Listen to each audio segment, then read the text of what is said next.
Magandang gabi. Ako si Dexter Ganibe. Ako naman si Meiji Cruz. Sama-sama nating tutukan ang mga galaw at desisyon ng ating mga politiko Na may epekto sa ating mga Pilipino. Ito ang Politico Night.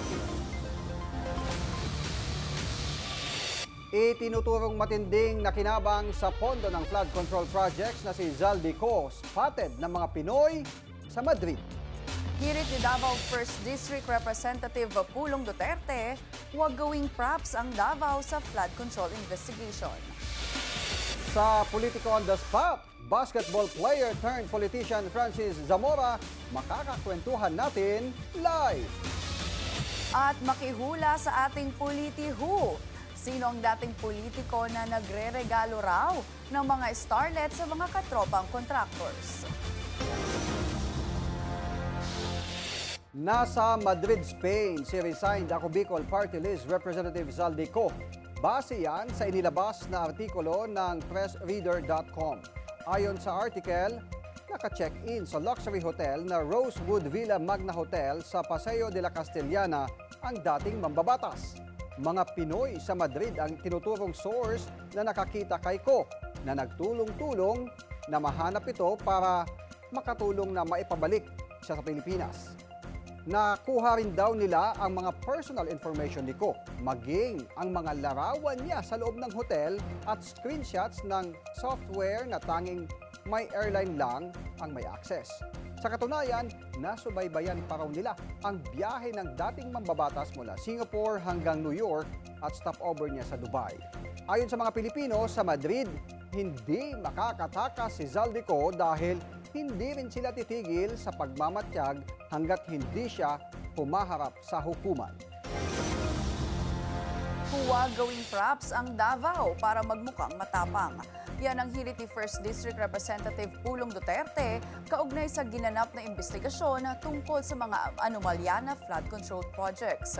Anya, tigilan ang panggagamit ng investigasyon bilang props para sa publicity ng mga publiko.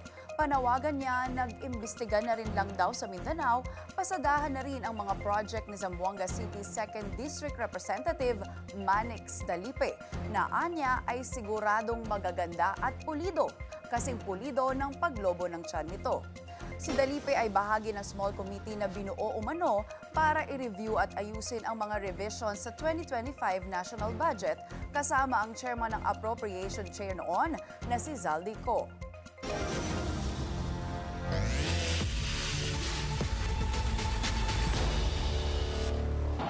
Dino wants to give it to Don. Basketball player na naging businessman at ngayoy politician. Talagang makulay ang karera ni San Juan City Mayor Francis Zamora. Dalawang terminong naging Vice Mayor ng San Juan noong 2010 at 2013. Bigumang maagaw ang pagkaalkalde kay dating San Juan Mayor Gia Gomez noong 2016. Tuluyan naman niyang naputol ang Ejercito Estrada Political Clan sa San Juan noong 2019. Bilang alkalde, isa sa tinutukan ni Mayor Zamora ang mga proyekto at programang malapit sa sikmura ng masa, gaya ng pabahay at health services. Sa kasalukuyan, bukod sa pagiging ama ng San Juan, siya rin ang presidente ng Metro Manila Council at co-chairperson ng Regional Peace and Order Council. At para sa Politico on the Spot natin ngayong gabi, makakakwentuhan natin live si San Juan City Mayor Francis Zamora. Good evening, Mayor. Yes, good evening, Meiji at Dexter. Maraming salamat sa pag-imbita sa inyong programa. Thank you for your time. And thank you sa pagpaunlak na dito kayo sa studio. At dahil mainit po ang usapin ngayon, Mayor, kaugnay dito sa flood control projects, at hindi naman exempted ang San Juan sa mga binabahang lugar dito sa Metro Manila. May mga projects ba na flood control dito sa inyo?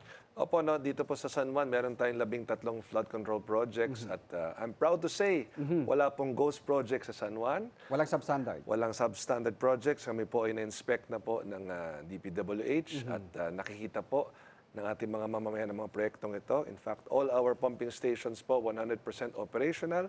Just the other day, sa ating paghahanda para po sa Bagyong Opong, ay sinigurado po natin na maayos ang lahat ng ito. Merong operator, meron pong krudo.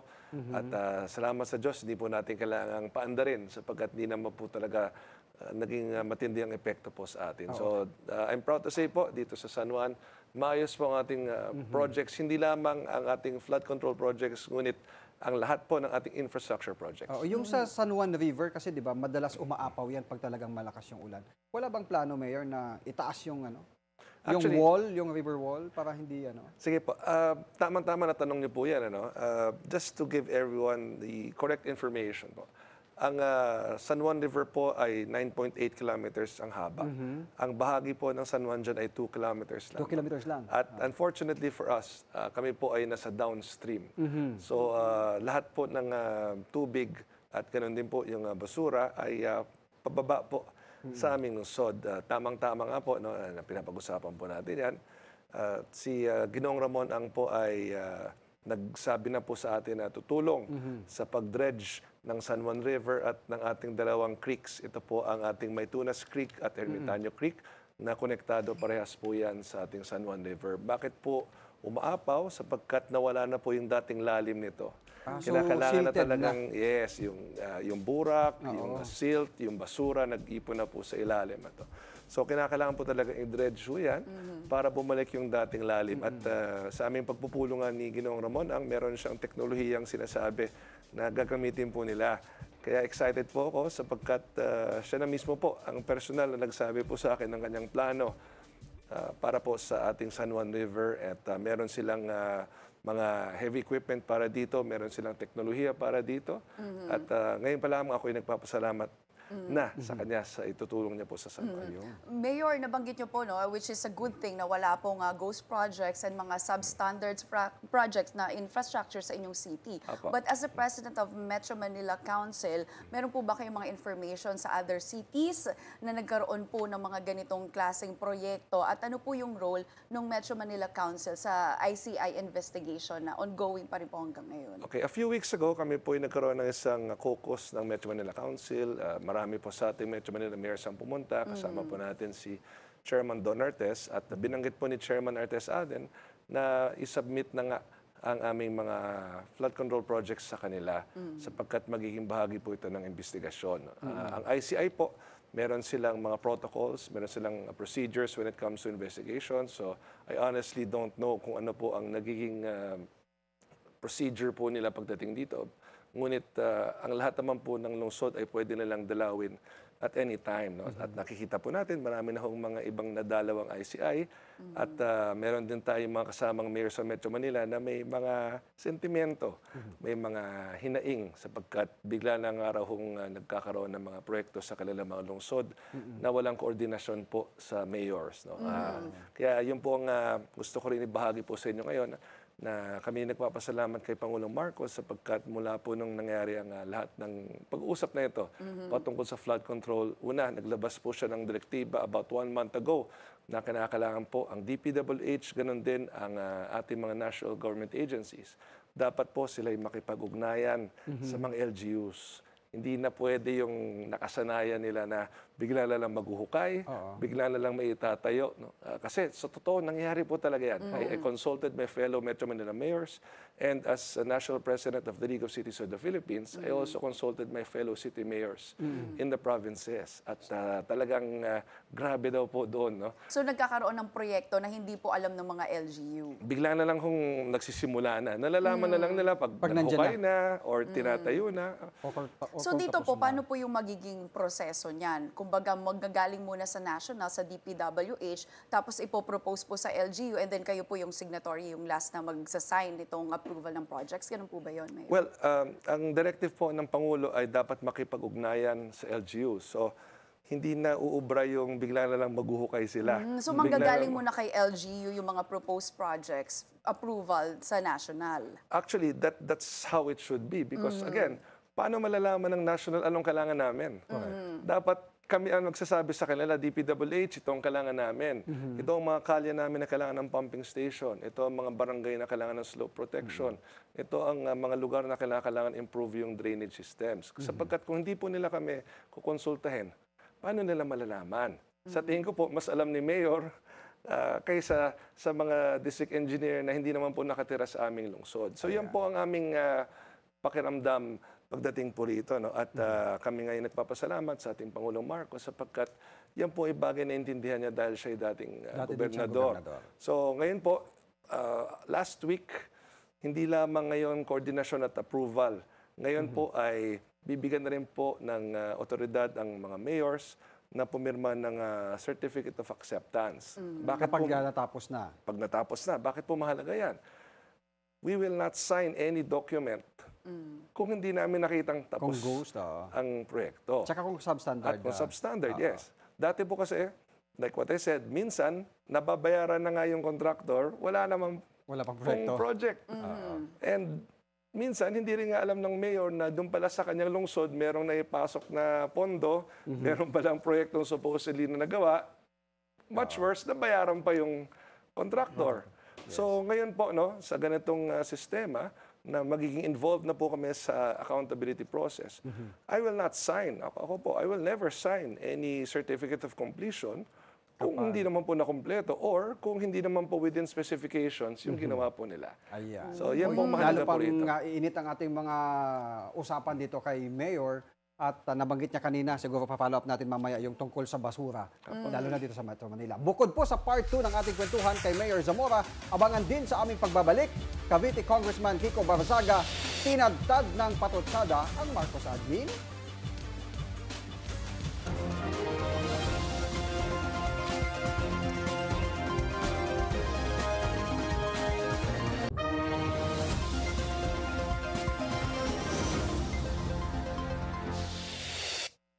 Nagbabalik po ang Politico Nightly at kasama pa rin natin si San Juan City Mayor Francis Zamora.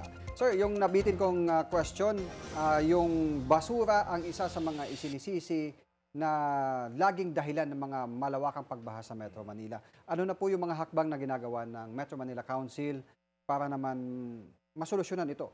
At medyo matagal na rin problema sa Metro Manila yung basura. Yes, Dexter at Meiji, no? Ito, tanongin ko po kayo.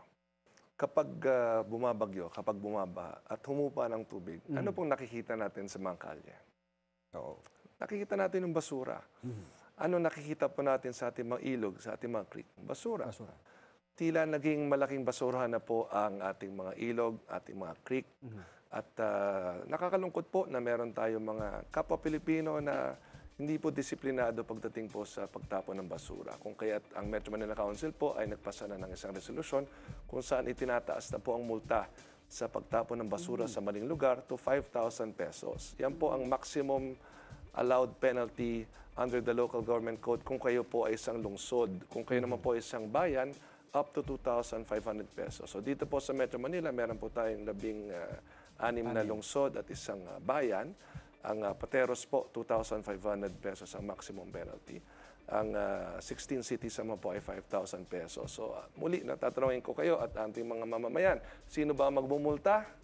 Magtatapon lang ng basura sa maling lugar. So kung wala ho kayong planong magtapon ng basura sa ating mga ilog, sa mga creek, sa mga kalye, wala kayong dapat alalahanin. So ito po ay bahagi ng ating pagpapasok sa ating puso't isipan na dapat maging disiplinado po tayo bilang mga mamamayan.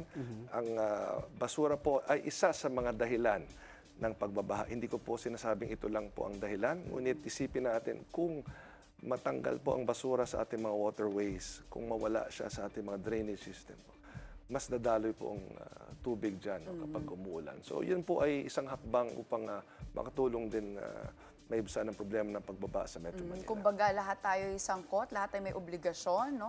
Sa usapin ng mga basura. May responsibilidad. Ngayon naman, Mayor, dahil last term nyo na po bilang alkalde ng San Juan, ano po yung mga priority projects ninyo para po sa inyong lungsod? Actually, Meiji, ang talagang tinututukan ko po ngayon ay ang ating 4-page program. Ito ang ating Pambansang Babae para sa Pilipino program, kung saan approved na po ng SHAFC o ang ating Social Housing Finance Corporation ang unang gusaling 4PH po namin. Ito po ang magiging pinakamataas na 4PH building sa buong Pilipinas. 34 stories po siya. More than 1,000 units. Kung gaano katangkad si Mayor Francis Zamora, ganyan katangkad ang Matangkad din ating ang mga gagasaling gusali. babahay. At tayo nga po ay talagang tutok po rito. This will be the first 4PH building in San Juan. But meron na po kaming kasalukuyang tinatayong 22-story high-rise in City Socialized Public Housing sa Barangay St. Joseph naman. So right now, we have 2 buildings that are being constructed, and in the next few months, a third one will start already. So tuloy-tuloy lang po tayo dito nakatutok dahil ang layunin po natin ay mabigyan ng pagkakataon ng mga San Juanenyo magkaroon ng sariling tahanan sapagkat ang laking porsyento ng ating mga mamamayan po umuupa lamang.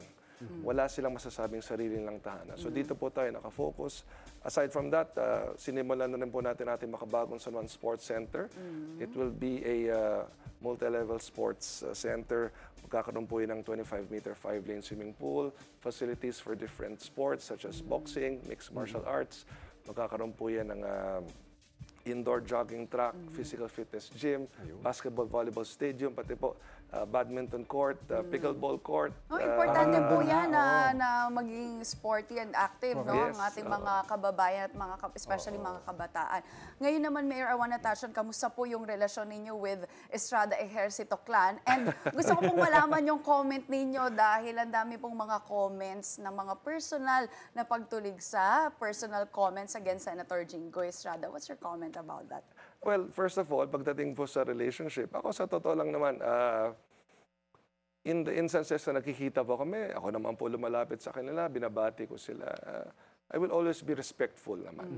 At nagkita ho kami recently ni Mayor Gia Gomez at ni Senator J.V. Ejercito sa simbahan nung celebration po ng ating kapistahan a few months ago. Ako naman po lumapit sa kanila at bumati during the portion ng ating giving of peace. Ako naman po lumapit sa kanila. So ako po, honestly, I'm just focused on my roles and responsibilities as Mayor of San Juan and as Metro Manila Council President and also as National President of the League of Cities of the Philippines. Pagdating naman po kay Senator Jinggoy, yes, napapanood natin sa balita ang mga bagay na binabanggit tungkol sa kanya. Then ako po, let's just let the legal process move forward. No? Wala naman po kung anumang rason na magkomento tungkol dito sapagkat gusto nating hayaan ang prosesong legal na umanda. Yes. Kung mapapatunayan talaga na meron siyang sala, then he has to face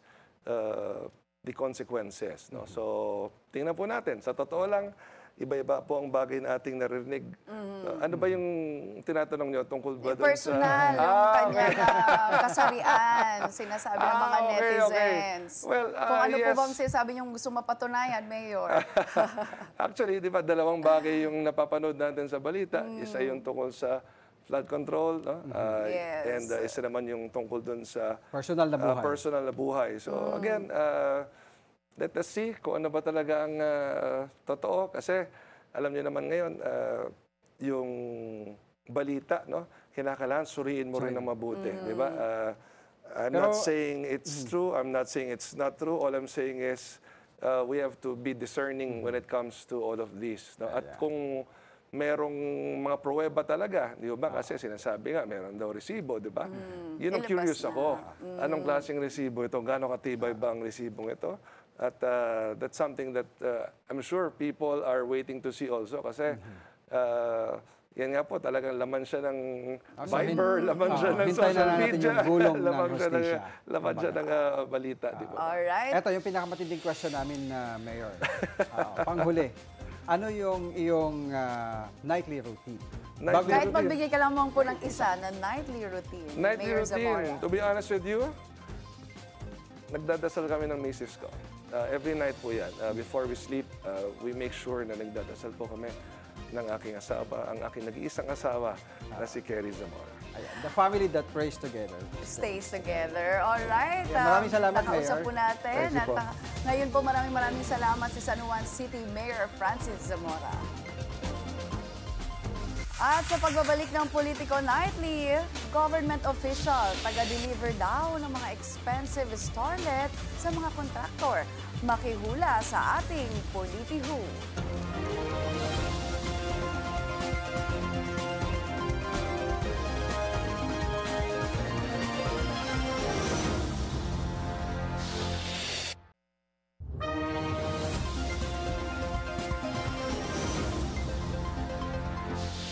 Oras na para sa ating Politiho.